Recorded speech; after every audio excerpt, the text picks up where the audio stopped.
वहाँ पे जो इंडिया में इतने टैक्स नहीं है, वहाँ पे जमहूरियत है, वहाँ पे इलेक्शन जीत के लोग आते हैं, यहाँ पे ज़रा थोड़ा सा डिफरेंट है। कि आप जिस मुल्क का नाम ले रही हैं ना, यानी इंडिया, आप इंडिया को क्या समझती हैं? वो एक ओवर ग्रोन इकोनॉमी है। सिर्फ ये नहीं है कि अभी वो उसने ग्रो करना है, वो लार्जेस्ट इकोनॉमी बन चुका है। ये वाम को दलदल में फंसाया हुआ है और उनको पता नहीं होता सुबह क्या बनना है, दोपहर को क्या बनना है। ठीक है, किसी वक्त भी महंगाई कर देते हैं, हर चीज़ पे टैक्स टैक्स टैक्स। वो कि इंडिया की जो कैपिटल मार्केट है, उसमें 53 बिलियन की डिप आई एक दिन में। 53 बिलियन पाक रुपीज़ नहीं, डॉलर्स, यानी यूएस डॉलर, तो काफ़ी ज़्यादा रकम बन जाती है, उसकी डिप आई। लेकिन अब इसको दिख रहा है कि इंडिया में इसको काफ़ी बेनिफिट है क्योंकि वहाँ पे चीप लेबर मिल जाती है इजीली। और इसके अलावा वहाँ की इन्वेस्टमेंट कर रहा है, वहाँ पे उनका सरमाया महफूज है। दूसरी बात यह है कि वहाँ के जो लोग हैं मेहनती भी हैं इंडिया के, और वहाँ पे इतनी महंगाई भी ज़्यादा नहीं है।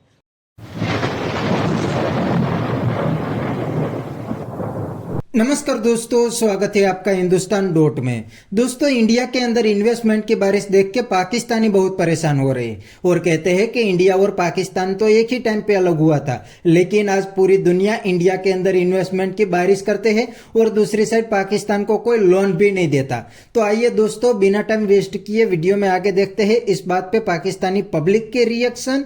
अगर आप नहीं है तो पहले चैनल को सब्सक्राइब कर लीजिए और वीडियो को अंत तक देखें। क्या कहना चाहेंगे? जापान जो है वो अब चाइना को रिप्लेस करने के लिए कोई कंट्री ढूंढ रहा था, चाइना के साथ इन्वेस्टमेंट नहीं करना चाह रहा, तो उसने इंडिया में इन्वेस्टमेंट स्टार्ट कर दिया। सबसे पहले आपको क्या लगता है कि चाइना को छोड़ने की वजह क्या हो सकती है? देखें, सबसे पहले तो बात यह है कि आप जिस मुल्क का नाम ले रही हैं ना, यानी इंडिया, आप इंडिया को क्या समझती हैं? वो एक ओवर ग्रोन इकोनॉमी है। सिर्फ ये नहीं है कि अभी वो उसने ग्रो करना है, वो लार्जेस्ट इकोनॉमी बन चुका है।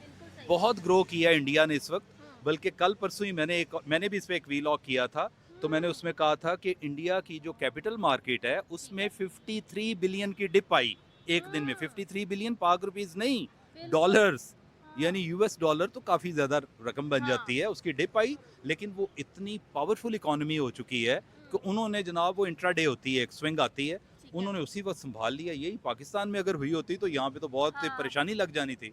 इंडिया इस वक्त बहुत ज़बरदस्त, उनके पास देखे ना, आईटी से रिलेटेड सॉफ्टवेयर हाउसेज, जो भी इस वक्त business all over the world है, वो रूट हो रहा है इंडिया से।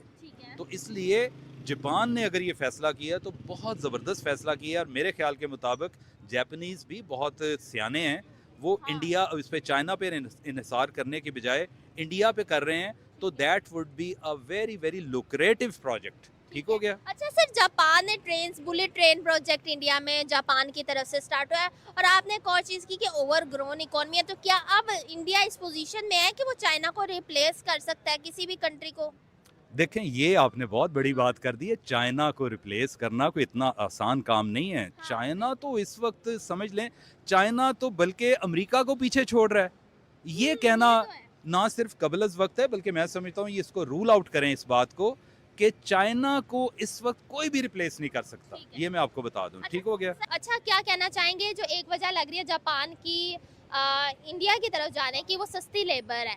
सस्ती लेबर पाकिस्तान से भी उनको मिल सकती थी, पाकिस्तान में क्यों नहीं वो इतनी इन्वेस्टमेंट कर? अच्छा, इसका जवाब बहुत सिंपल है। देखें, वहाँ पे ऑल ओवर इंडिया ज़्यादा प्रोफेशनल्स हैं। और दूसरी बात ये है कि आप देखें, गल्फ़ में चले जाएं ना, तो हमारे जो पाकिस्तानी हैं, सबसे पहले तो नखरा, हम लोगों का नखरा बड़ा होता है, नहीं नहीं नहीं, हमने नहीं करना, इतनी थोड़ी पगार पे हमने नहीं करना। आप श्रीलंकन्स को ले लें, बंगालीज़ को ले लें और इंडियंस को ले लें, वो थोड़े से थोड़े पर भी इक्तफा कर जाते हैं और वो ज़्यादा प्रोफेशनलिज्म का इजहार करते हैं। और अगर जापान ने ये फैसला किया है तो बहुत ज़बरदस्त फैसला किया है, और उनको सूट भी करता है। इस वक्त सबसे ज़्यादा सूट इंडियन मार्केट कर रही है। लास्ट क्वेश्चन, लास्ट रहता है, लास्ट रहता है। देख लें यार, ये ज्यादती कर रही हैं। नहीं, आप अच्छा, क्या लगता है कि फिर पाकिस्तान में जो इकोनॉमी की सूरत हाल है आज, इंडिया के साथ आज़ाद है, तो उसकी वजह यही अवाम है? देखें, पाकिस्तान की इकोनॉमी को इंडिया की इकोनॉमी में कंपेयर किया ही नहीं जा सकता, क्योंकि वो बहुत बड़ी इकोनॉमी बन चुकी है। मुझे भैया माफ़ करना, क्योंकि यहाँ पे तो बंदे पीछे भी पड़ जाते हैं कि ओ ये क्या बात हुई, ये तो इंडियन एजेंट है। इससे पहले कि मेरे तो तुसी इंडियन एजेंट का कोई लगा दो, मेरा ख्याल है, बात बीबी ने मेरे से काफ़ी सारे सवाल पूछ लिए हैं, एक सवाल का कहा था। तो बहरहाल कहने का मकसद सिंपल इन शॉर्ट ये है, दरिया को कूजे में अगर डालना हो तो आप जब भी कभी कोई कंपैरिजन करें, हमारे साथ इंडिया की इकॉनमी का कंपैरिजन ना करें। टैलेंट का कर सकते हैं और कोई दूसरे मादनियात का कर सकते हैं, ठीक जो है। रेयर मिनरल्स हैं आपके पास। लग रहा है कि ऐसी क्या वजह है कि चाइना को छोड़ के जापान जो है वो अब इंडिया में इन्वेस्टमेंट करना चाहता है? इसलिए इन्वेस्टमेंट वहाँ पे करना है, एक तो वहाँ की पॉपुलेशन बहुत ज़्यादा है, ठीक है। और दूसरी बात यह है कि वहाँ पे जो इन्वेस्टमेंट कर रहा है वहाँ पे उनका सरमाया भी महफूज है। ठीक है। दूसरी बात यह है कि वहाँ के जो लोग हैं मेहनती भी हैं इंडिया के, और वहाँ पे इतनी महंगाई भी ज़्यादा नहीं है। ठीक वहाँ है। की जो इकॉनमी है बहुत अच्छी है और पाकिस्तान से भी बेहतर है। और वहाँ के जो यहाँ पे पेट्रोल का रेट आप देख ले कुछ है और वहाँ का पेट्रोल का रेट कुछ है, ठीक है। यहाँ पे महंगाई ज़्यादा है, वहाँ पे महंगाई कम है पाकिस्तान की निस्बत। जी जी। अच्छा, तो चाइना को क्यों छोड़ रहा है? क्या पॉपुलेशन इसमें बहुत बड़ा फैक्टर है? क्योंकि कहा ये जा रहा था कि जापान को सस्ती लेबर चाहिए। जी जी, ज़ाहिर है उसको फ़ायदा होना चाहिए इंडिया से में ये है कि लेबर सस्ती है और अवाम ज़्यादा है, बहुत ज़्यादा, 1 अरब और 40 करोड़ उनकी पॉपुलेशन है।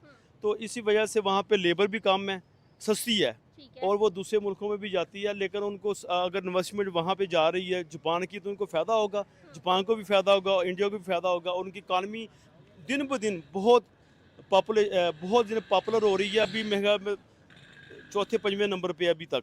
अच्छा, आपको क्या लग रहा है कि इकोनॉमी को और ज्यादा बेनिफिट हो सकते हैं? कहाँ पे आप देखते हैं उनकी इकोनॉमी 2031 तक? 2031 तक मेरे ख्याल में इंडिया जो उनकी इकॉनमी है तीसरे नंबर पे लाजमी आ जाएगी। तो अच्छा, हाँ यानी जी, कि जो उनका हदफ है कि हम ये हासिल कर लेंगे और कर जी लेंगे। हाँ, बिल्कुल कर लेंगे। अच्छा, एक और आपने बात की कि लेबर चाहिए, सस्ती लेबर चाहिए इंडिया से जापान को, लेकिन वो तो पाकिस्तान के पास भी सस्ती लेबर है बहुत ज़्यादा।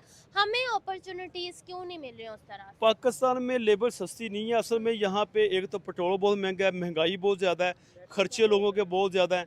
तो वहाँ पे इंडिया में ये है कि सस्ती लेबर इसलिए चल जाती है, वहाँ पे कम आमदनी वाले जो लोग हैं ना वो मेहनत कर लेते हैं और वो उनका गुजारा हो जाता है। तो दोस्तों ये थे पाकिस्तानियों के रिएक्शन। और आपने वीडियो के अंदर देखा ना, पाकिस्तानी भी परेशान है कि इंडिया के अंदर पूरी दुनिया इन्वेस्टमेंट कर रही है और दूसरी साइड पाकिस्तान के अंदर क्यों इन्वेस्टमेंट नहीं कर रही।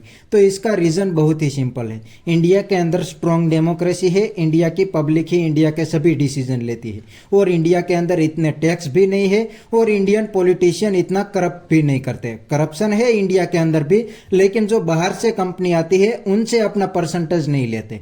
और दूसरी साइड पाकिस्तान के अंदर क्या मैटर है, पाकिस्तान के अंदर बाहर की कोई मल्टीनेशनल कंपनी इन्वेस्टमेंट करने आती है तो पाकिस्तान के प्राइम मिनिस्टर और पाकिस्तान के पॉलिटिशियन सबसे पहले अपना परसेंटेज लेते हैं। तो पाकिस्तान में सबसे बड़ा मैटर ही ये है, मतलब बाहर की कंपनी आते हैं उनसे पहले ही अपना परसेंटेज लेते हैं, बाद में टैक्स लगाते हैं। इसीलिए तो आज पाकिस्तान के अंदर कोई इन्वेस्टमेंट करने नहीं आते और दूसरी साइड इंडिया के अंदर इन्वेस्टमेंट की बारिश करते हैं। इतना ही नहीं दोस्तों, पाकिस्तान के अंदर जो पहले से बाहर की मल्टीनेशनल कंपनी थी वो भी अब भागने लगी है, क्योंकि पाकिस्तान के अंदर पेट्रोल, डीजल, बिजली की प्राइस आसमान पे चली गई और पाकिस्तान के पास कोई स्किल्ड लेबर भी नहीं है। इसीलिए पहले से जो कंपनी थी वो भी अब तो भागने लगी है। टेक्नोलॉजी का नामो निशान अब पाकिस्तान के अंदर नहीं बचा। तो बस दोस्तों आज के वीडियो में इतना ही। अगर आपको ये वीडियो पसंद आई है तो वीडियो को लाइक शेयर कर दीजिए और चैनल को सब्सक्राइब करना मत भूलिए।